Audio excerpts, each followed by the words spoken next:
In the age when northern winds carried the cries of oarsmen and the clash of steel rang across the coasts of Christendom, one name was whispered from the fjords of Norway to the monasteries of Wessex: Ragnar Lothbrok.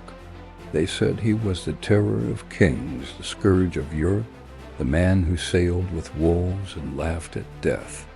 But they also said he was more myth than man, his deeds too vast, his battles too many, his bloodline too glorious to belong to one mortal alone. Was he a real Viking chieftain, a composite of many warlords, or the poetic ghost of an age that refused to die? This is the saga of Ragnar Lothbrok, the dragon-hearted raider whose legend bridges the worlds of history and myth, and whose sons would carve kingdoms from the bones of England. No chronicle records Ragnar's birth. He strides into history like thunder already grown, already feared.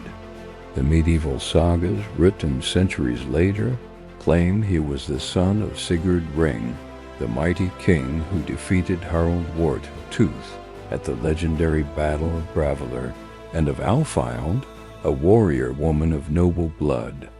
In those tales, Ragnar was born to rule, restless as the sea and destined for greatness.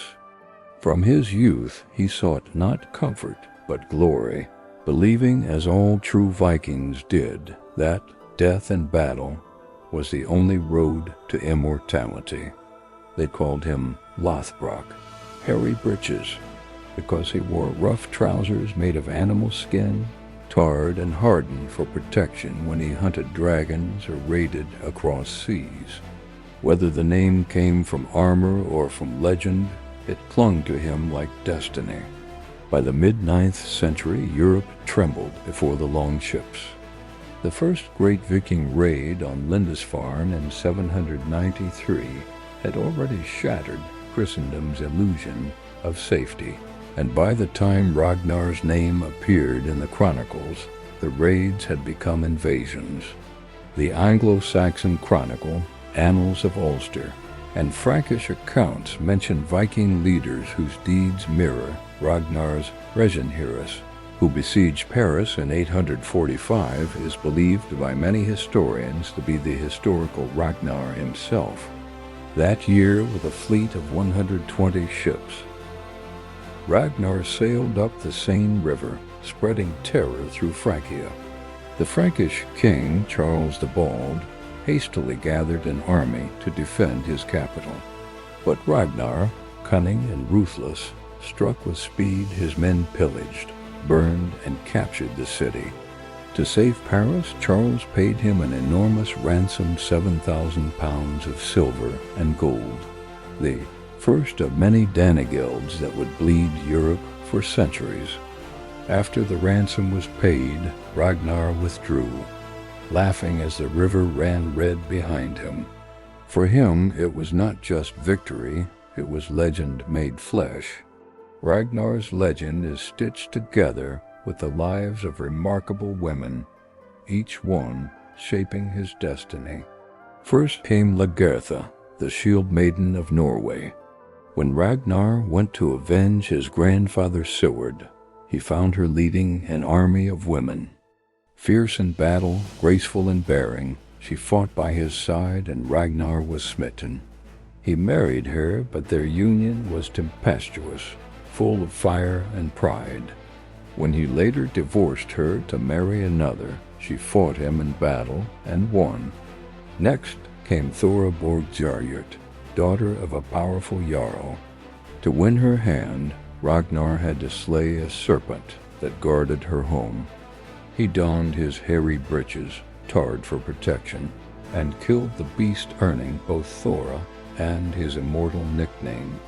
But the most fateful of all was Aslog, the daughter of Sigurd the Dragon Slayer and Brynhild the Valkyrie, linking Ragnar to the bloodline of gods and heroes.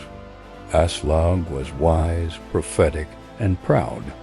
From her came the sons who would shape the destiny of the North: Ivar the Boneless, Bjorn Ironside, Sigurd Snake in the Eye, Ubbe, and Husich. These sons, the great heathen army, would one day avenge their father's death and shatter kingdoms. Ragnar's story moves like a storm between myth and history. The chronicles of the Anglo-Saxons and the Norse sagas tell of his campaigns across Britain, where he burned Northumbria, sacked York, and battled King Bla, the ruler of the north.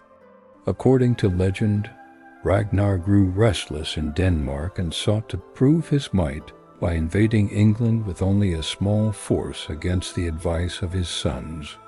He landed on the shores of Northumbria, but his luck turned. Gla's men captured him, and the proud Viking was thrown into a pit of serpents. As the snakes coiled around him, Ragnar is said to have laughed and cried out, "How the little piglets would grunt if they knew how the old boar suffers." It was a prophecy, a promise that his sons would come to avenge him. True to his words, Ragnar's death unleashed the fury of his bloodline. In 865, the great heathen army, led by Ivar the Boneless, Ubbe, and Halfdan, invaded England.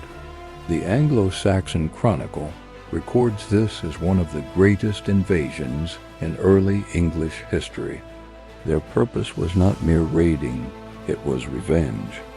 They descended upon Northumbria, captured King Bla, and executed him with the legendary blood eagle, a ritual sacrifice in which the ribs were cut and lungs pulled outward, a gruesome offering to Odin. With Gala's death, Ragnar's vengeance was complete, but his legacy only grew. His sons carved kingdoms across Britain and beyond Bjorn Ironside, raided as far as the Mediterranean. Ivar ruled parts of England and Ireland, and Sigurd Snake in the Eye became the ancestor of Danish kings. Through them, Ragnar lived on, not just in memory, but in blood. Historians still debate Ragnar's existence. Some say he was a fusion of several Viking leaders, Reginharus, who attacked Paris, Ragnall, who ruled parts of Ireland, and Ragvold, a Danish sea king. But the sagas, the tale of Ragnar Lothbrok, the saga of the sons of Ragnar, and Gesta Danorum by Saxo Grammaticus, wove them together into one heroic figure. These texts were written centuries later, colored by myth, poetry, and the Viking hunger for immortality. Yet behind the exaggeration lies truth. There were men who did these deeds, who bore those names, and whose courage carved fear into the heart of Europe. Ragnar Lothbrok may not have been one man, but he was the spirit of the Viking Age made flesh. By the time the Norman conquest reshaped England in 1066, Ragnar's story was already legend. His sons were remembered as kings, his raids as the dawn of an age of conquest. The Norse skalds sang of him beside Odin and Thor, and even Christian monks, though they cursed his name, recorded it with awe. He embodied everything the Norse held sacred: courage before fate, laughter before death, and the unyielding desire for eternal fame. As the sagas say, cattle die, kinsmen die, every man is mortal, but the name of the brave lives forever. Ragnar Lothbrok, real or myth, became that name. He was the echo of oars on the North Sea, the shadow of sails against the dawn, the wolf's smile before battle. And though his bones may lie somewhere in a forgotten pit of serpents, his spirit still sails on the wind, where the sea meets the sky, and the song of the North never dies.